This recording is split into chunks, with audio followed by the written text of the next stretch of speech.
नमस्कार, राष्ट्रपोष से मैं पवन केसवानी। एक महिला जो जीवन भर एक चपरासी का काम करती रही, मजदूरी करती रही, लेकिन कॉलेज प्रबंधन ने जब उसे बिना किसी कारण के कॉलेज से निकाल दिया, तो वो जब न्याय मांगने जाती है तो कॉलेज का प्रिंसिपल उसके साथ अपने कमरे में जिस तरह का अभद्र और अपमानजनक व्यवहार करता है, अपने साथियों के साथ मिलकर न केवल अश्लील गाली देता है बल्कि उस महिला को धक्के मारकर कमरे से बाहर कर देता है। उसके बाद वो महिलाएं न्याय के लिए थाने जाती है, उचित मंचों पर अपनी बात रखती है। जब कुछ सुनवाई नहीं होती है तो उसके बाद एनएसयूआई के कार्यकर्ता महिला सम्मान के नाम पर उस प्रिंसिपल के गले में जूते की माला डालने की कोशिश करते हैं। इस मामले में कई गिरफ्तारियां हो रही है, लेकिन हम उन महिलाओं के घर पहुंचे। दिहाड़ी मजदूरी करती है, 200 रुपए पाती है। उनका अपराध यह है कि वो गरीब है, उनकी आवाज नहीं सुनी जा रही है। गहराई से समझना होगा, प्रिंसिपल के ऊपर भी गबन और घपले घोटाले के तमाम आरोप हैं। ऐसे आरोप लगाने वाले भिलाई के उसी कल्याण कॉलेज के सहायक प्राध्यापक नितेश गुप्ता ने जब आरटीआई लगाई और महिलाओं के हक में जब बात की तो उसके बाद बात पूरी तरह से बिगड़ चुकी थी। वो जूते की माला वाला कांड ज्यादा हाईलाइट हो गया और महिला सम्मान कहीं पीछे छूट गया। गहराई से समझना होगा, जब महिलाएं न्याय मांग रही थी तो थाने में उनकी रिपोर्ट क्यों नहीं लिखी गई। उसके बाद हद तो तब हो गई, जो न्याय के लिए नितेश गुप्ता लड़ रहे थे सहायक प्राध्यापक, वही आज आरोपी बना दिए गए, जबकि कहीं भी सीसीटीवी कैमरे में नजर नहीं आ रहे हैं। फिलहाल गहराई से समझना होगा आखिर क्या है वो न्याय की लड़ाई, जहां गरीब महिलाओं की सुनवाई नहीं हो रही है और गबन और घपले घोटाले के आरोपी को बचाने की भरसक कोशिश हो रही है। थाना में हमन गेरन बोले बर सर हमन अति दिन के कर्मचारी हरन, हमन कहाँ जाबो, 15-15 साल ले काम करे हन, ऐसे कहें तो हम प्रिंसिपल कैसे कहते यहाँ कोई नवा जुन्ना कोई सवाल नहीं है। 20 साल ले काम करबे तब यहाँ कोई सवाल नहीं है। इसलिए बिना नोटिस से निकाल दिया आपको? बिना नोटिस कहीं नहीं। कितने साल काम किया आप? 15 साल काम करे हो, नोटिस नहीं दी तब मोर कहने रही सर ते हमन लिख के दे दे, हाँ तेरे हाँ कहा, नहीं तेरे नहीं कहा, 2 में 1 बता। ऐसे कहते भाई कैसे बात करते यार, ऐसे कहते तो मैं कह कैसे बात नहीं करबो सर, हम 15-16 साल ले काम करें कैसे नहीं करें। ऐसे कह तन में लिख लिया, तन मोर पीछे लग्गा निकल के गाली देवत अब मैं वो चिमन के हम नहीं तो मैं कह सर ते मोर पीछे लग्गा निकल के मोर मार देवे का सर। आखिर क्या कारण रहा कि आपको काम पे अचानक निकाल दिए 15 साल के बाद? हमन ला का कारण है, हमन हमर मन के कलेक्टर दल होई से तो कलेक्टर दल में तू मना कलेक्टर कर कैसे चल दे, ऐसे कि कही के इकर मन के 10,000 इकर मन के तनख्वाह हुई, ऐसे कि हमन ला चीड़ में ना निकाले सर वो।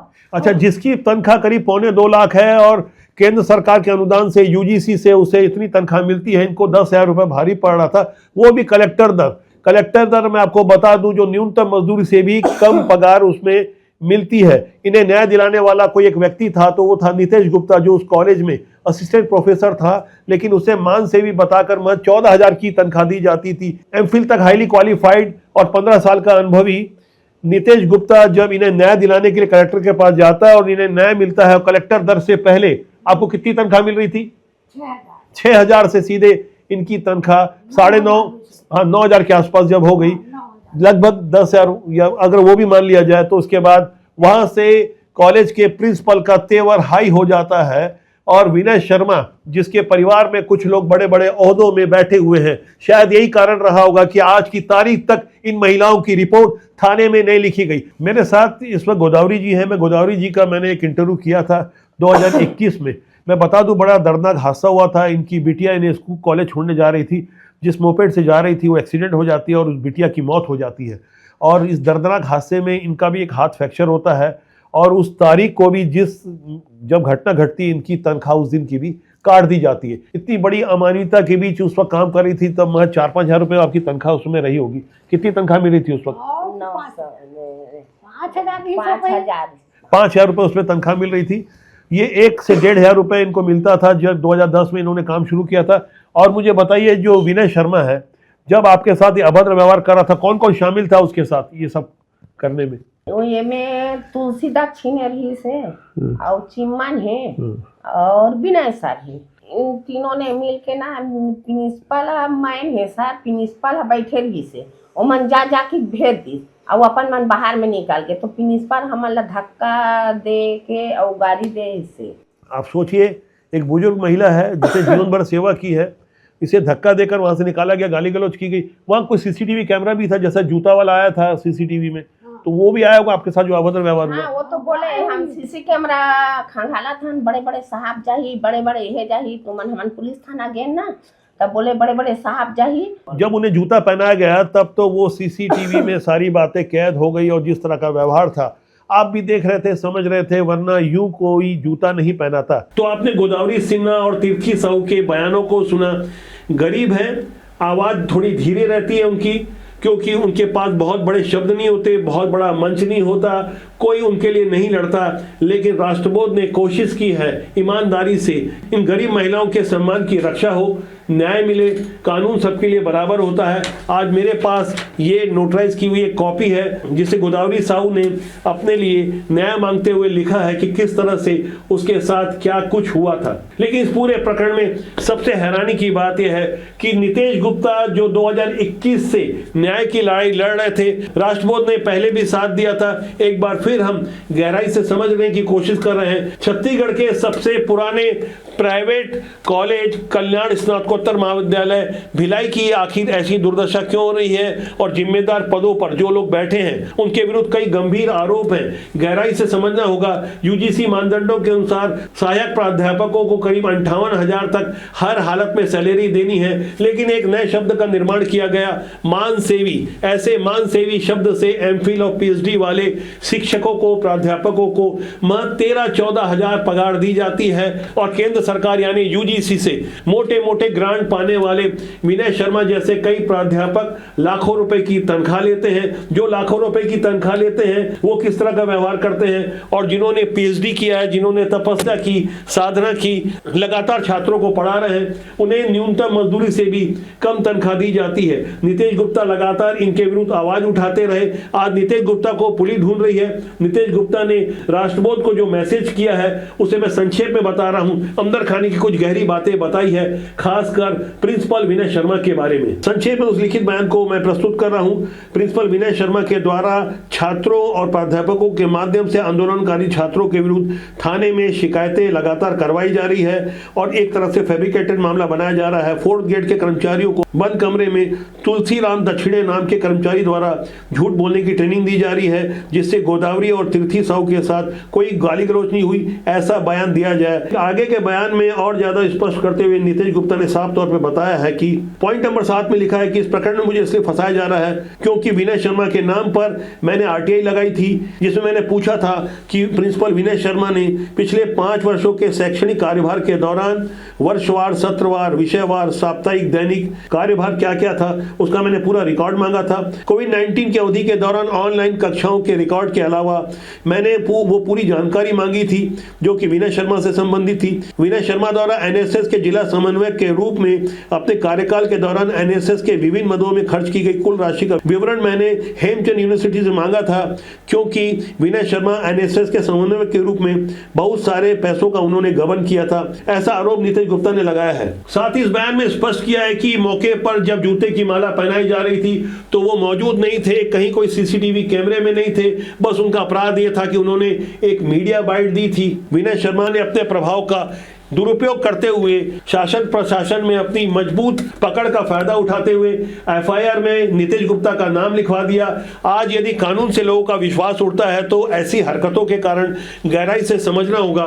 जो गरीब महिलाएं, जो बुजुर्ग महिलाएं जो लगभग रिटायरमेंट की अवस्था में है, 51 साल बाद रिटायर्ड भी हो जाती, उन्हें न्यूनतम मजदूरी तक नहीं मिलती, 10,000 रुपए तक भी तनख्वाह नहीं मिलती। ऐसे में विनय शर्मा जैसे लोग आखिर उन गरीब महिलाओं को क्यों प्रताड़ित कर रहे हैं? यदि वास्तव में वो शिक्षक हैं तो बड़ा मन दिखाकर माफी मांग लेते, उन महिलाओं को काम से नहीं निकालते। बेवजह गैर कानूनी तरीके से जिस तरह से उन्हें काम से हटाया गया। भिलाई के कल्याण स्नातकोत्तर महाविद्यालय के कई छात्र और प्राध्यापक भी विनय शर्मा की इस हरकत का विरोध कर रहे हैं, लेकिन ऑन कैमरा वो हमारे साथ नहीं आ रहे हैं। उन्होंने जो हमें बताया, यहाँ गहराई से समझने वाली बात यह है कि यह मामला पूरी तरह से अन्याय के विरुद्ध आवाज उठाने का है। जिस मामले में होना तो ये चाहिए था, गरीब महिलाओं को न्याय मिलता, लेकिन हो कुछ और गया। जब यहाँ राजनीति आ गई, एनएसयूआई के लोग कमरे में जाकर यदि जूते की माला पहनाने की कोशिश नहीं करते।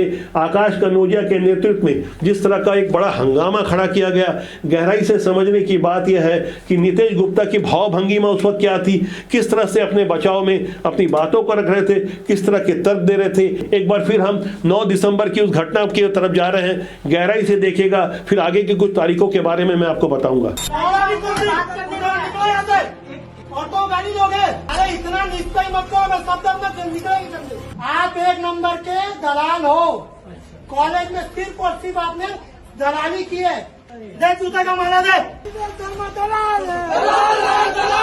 15 मई के बाद से प्रिंसिपल ने अपना तानाशाही दिखाते हुए कई सारे कर्मचारियों को और प्राध्यापकों को यहाँ से बिना नोटिस के सेवा से पृथक कर दिया। जो लोग छत्तीसगढ़ की अस्मिता और स्वाभिमान की बात करते हैं, महिला अधिकारों की बात करते हैं, चाहिए ये था कि बुजुर्ग महिला गोदावरी सिन्हा और तीर्थी साहू के न्याय के लिए वो भी सामने आते, लेकिन अवसर की राजनीति करने वाले ऐसे मौकों पर कहीं पीछे रह जाते हैं। गहराई से समझना होगा कि जब 1 अगस्त 2025 को गोदावरी सिन्हा और तीर्थी साहू न्याय मांगने गई और उनके साथ कल्याण कॉलेज के प्रिंसिपल कक्ष में प्रिंसिपल के अलावा 2 अन्य कर्मचारियों द्वारा जिस तरह का अभद्र व्यवहार किया गया, उसकी बाकायदा लिखित शिकायतें प्रस्तुत की गई। 29 नवंबर को संस्था के अध्यक्ष को बाकायदा शिकायत की गई। उसके बाद कोतवाली थाने के टीआई को भी 2 दिसंबर 2025 को शिकायत की गई और न्याय के लिए उच्च शिक्षा के सचिव को भी 4 दिसंबर 2025 को पत्र लिखा गया। इतना सब होने के बाद जब कुछ नहीं हुआ तो 9 दिसंबर की तारीख को एनएसयूआई के द्वारा जो कुछ किया गया, सोशल मीडिया में वो तस्वीरें वायरल हुई। जूता पहनाने की कोशिश का हम समर्थन नहीं करते। इस तरह की कार्रवाई सभ्य समाज में कहीं भी स्वीकार नहीं की जा सकती, लेकिन जूते की माला के कारण गरीब महिलाओं को आज की तारीख में न्याय नहीं मिल पा रहा है। गहराई से समझने वाली बात यह भी है कि कल्याण कॉलेज की आंतरिक समिति ने भी इसकी जांच की, बयान लिया। 10 दिन की तारीख तय की गई, 10 दिन भी बीत गए। 10 दिन की तारीख तय होने के बावजूद जब उन महिलाओं की सुनवाई नहीं हो रही है, तो आप यहां समझ सकते हैं कि क्या कानून सिर्फ अमीर लोगों के लिए है, प्रभावशाली लोगों के लिए है। गरीब और वंचित महिलाओं के साथ जो अन्याय हो रहा है, गोदावरी सिन्हा और तीर्थी साहू के साथ जो कुछ भी हुआ, आपने ऑन कैमरा देखा, उनके बयान को समझने की कोशिश की। हमने भी कोशिश की कि हम पुलिस का पक्ष लें, लेकिन पुलिस ने इस बारे में पक्ष देने से इनकार कर दिया और कल्याण कॉलेज के जिम्मेदारों से भी बात करने की कोशिश की गई। वो भी ऑन कैमरा कुछ कहने की स्थिति में नहीं थे। ऐसे में आप समझ सकते हैं कि आखिर लोग कानूनी व्यवस्था के ऊपर उंगली क्यों उठाते हैं, जब कानून समान रूप से काम नहीं करता और सिस्टम भी प्रभावशाली लोगों के प्रभाव में आ जाता है। इसलिए तो हम कहते हैं कि अच्छे लोगों को राजनीति में आना चाहिए। राजनीति वो माध्यम है जिससे देश और समाज का भला हो सकता है। राजनीति बुरी नहीं होती, उसमें काम करने लोग अच्छे या बुरे होते हैं। फिलहाल आज के अंक के लिए इतना ही। न्याय प्राप्ति के लिए आपका क्या सुझाव है, कमेंट कीजिएगा। राष्ट्रबोध आपका अपना जनमंच है जिसका सूत्र वाक्य है राष्ट्रहित सर्वोपरि। नमस्कार।